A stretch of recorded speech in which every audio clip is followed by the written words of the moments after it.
आज से 6.5 करोड़ साल पहले एक बड़ा एस्ट्रॉइड पृथ्वी से टकराया। धूल के बादल ने सूरज को ढक लिया, तापमान गिर गया। पृथ्वी पर रहने वाला 25 किलो से ज्यादा वजन का हर जीव खत्म हो गया। डायनासोर्स का काल खत्म हो गया।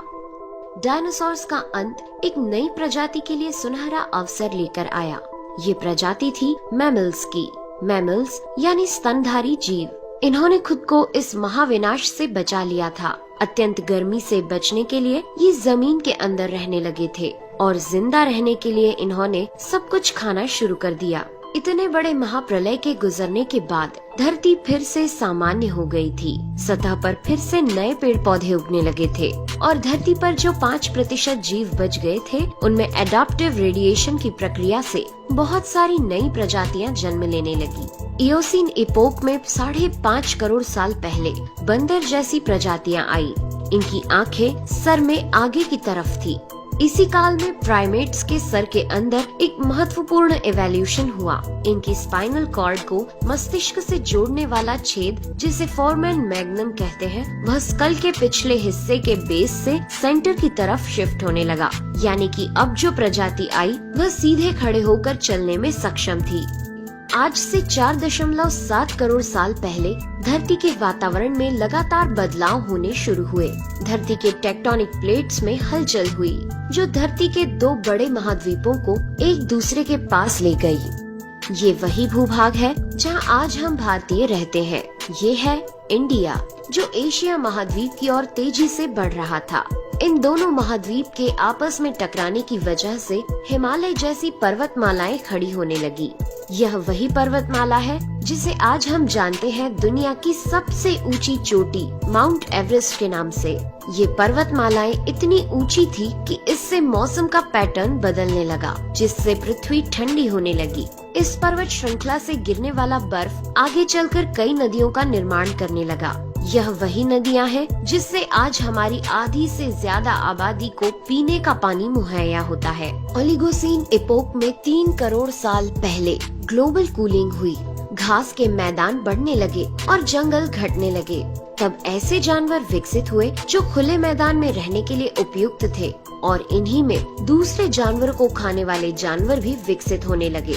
1 करोड़ साल पहले पृथ्वी वह रूप लेने लगी थी जिसे आज हम देख रहे हैं। धरती का वातावरण लगभग पूरी तरह से आज के समान बन चुका था और धरती के सारे महाद्वीप लगभग पूरी तरह से जाने पहचाने थे। लेकिन परिस्थितियां फिर बदलने लगी। 40 लाख साल पहले धरती की टेक्टोनिक प्लेट में एक बार फिर से हलचल हुई और अफ्रीका के पूर्वी इलाकों में एक नई पर्वत श्रृंखला का निर्माण हुआ। ये पर्वत श्रृंखला थी ईस्ट अफ्रीकन रिफ्ट वैली। इस पर्वत श्रृंखला के उभर जाने से यहाँ के हरे भरे जंगलों में आने वाली मौसमी हवा का मानसून पूरी तरह रुक गया और इस वजह से यहाँ के जंगलों में बारिश आनी बंद हो गई। यहीं इसी जंगल में रहते थे द ग्रेट एप्स। ये हैं हमारे काफी दूर के रिश्तेदार। हमारे ये पूर्वज कहलाते हैं पेरोलापिथिकस या पेरोला। हमारे परिवार की शुरुआत इसी ग्रेट एप्स से हुई। पेरोला पेड़ों पर रहते थे और फल खाते थे।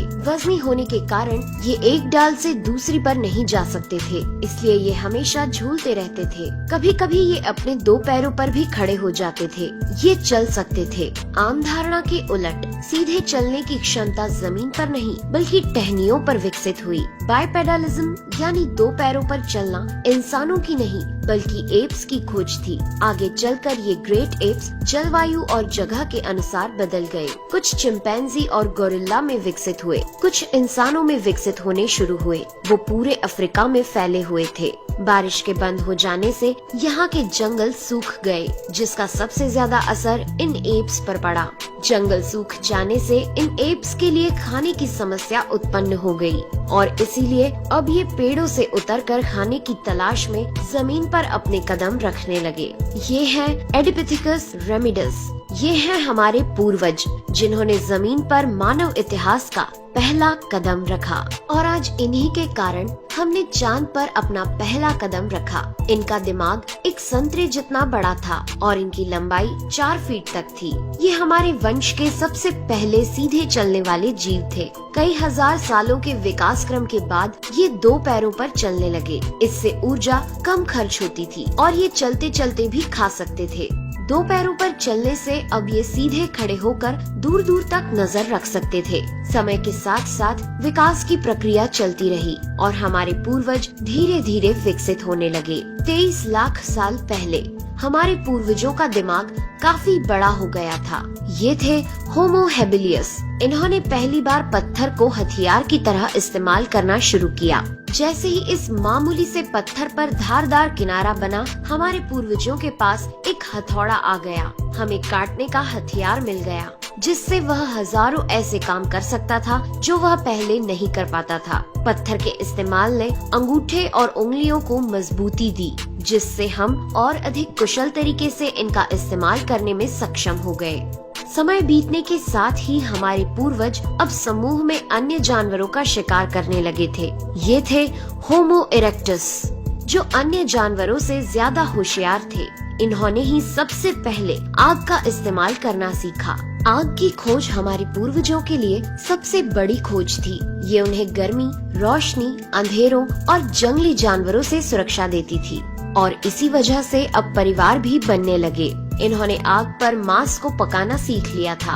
आग पर खाना पकाने का मतलब था कि मांस को चबाने और पचाने में ऊर्जा का कम खर्च होना और इसी वजह से ये ऊर्जा अब इनके दिमाग में खर्च होने लगी और इन्हें कैलोरी और ज्यादा ताकत मिलने लगी, जिससे हमारे पूर्वजों का दिमाग काफी बड़ा हो गया। 2 लाख साल पहले आज के इंसान ने अपना रूप ले लिया था। लैरिंग्स यानी आवाज की जो नली हमारे पूर्वजों में गले के ऊपर थी, वो नीचे आ गई थी। अब हम ज्यादा जटिल आवाजें निकाल सकते थे। हमने बोलना शुरू कर दिया था। पहली बार कोई जानकारी एक से दूसरे इंसान तक या एक से दूसरी पीढ़ी तक पहुंचने लगी थी।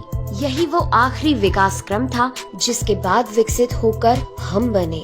हम यानी होमो सेपियंस। 1 लाख साल पहले इंसान कहीं भी जा सकता था। हमारे पास फुर्तीले हाथ और प्राचीन हथियार थे। हम बात कर सकते थे, आग को काबू में रख सकते थे। अब हम अपने अफ्रीकन घर को और बड़ा कर सकते थे। महाद्वीप यानी कॉन्टिनेंट खिसके तो अफ्रीका और यूरेशिया जुड़ गए और उससे बनी एक बहुत बड़ी जमीन जिसका नाम था एफ्रो यूरेशिया। इंसानों के दूर दूर जाने से बहुत बड़ा बदलाव आया। अब हम एक महाद्वीप से दूसरे महाद्वीप में रहने लगे।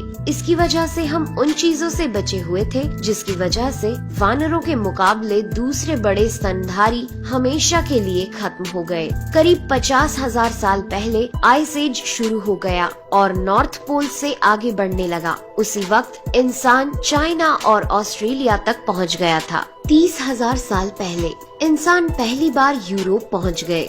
जब बर्फ अपने चरम पर थी, तब इंसान अपनी खोज में नॉर्थ ईस्ट साइबेरिया के बर्फीली टंडा तक पहुंच गया। आइस एज के इतने कठिन दौर में भी इंसान हर उस हुनर का विकास कर रहा था जिससे कि वो सच्चे मायनों में इंसान बन सके।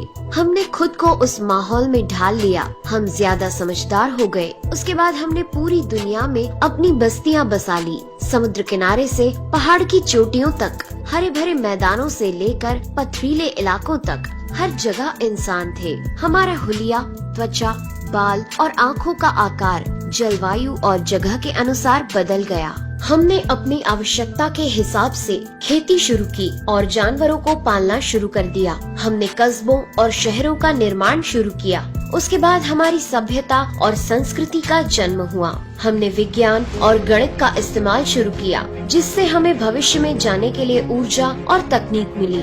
ये है हमारा समय। अब हम पूरी तरह विकसित हैं। हमारे जैसा इस धरती पर अब कोई जीव नहीं। आज हम जानते हैं कि हम कौन हैं, कहां से आए हैं, लेकिन ये तो बस शुरुआत है। अभी हमारा सफर खत्म नहीं हुआ है। हमें अभी और आगे जाना है। आने वाली चुनौतियों का सामना करना है और खुद को और विकसित और आधुनिक बनाना है।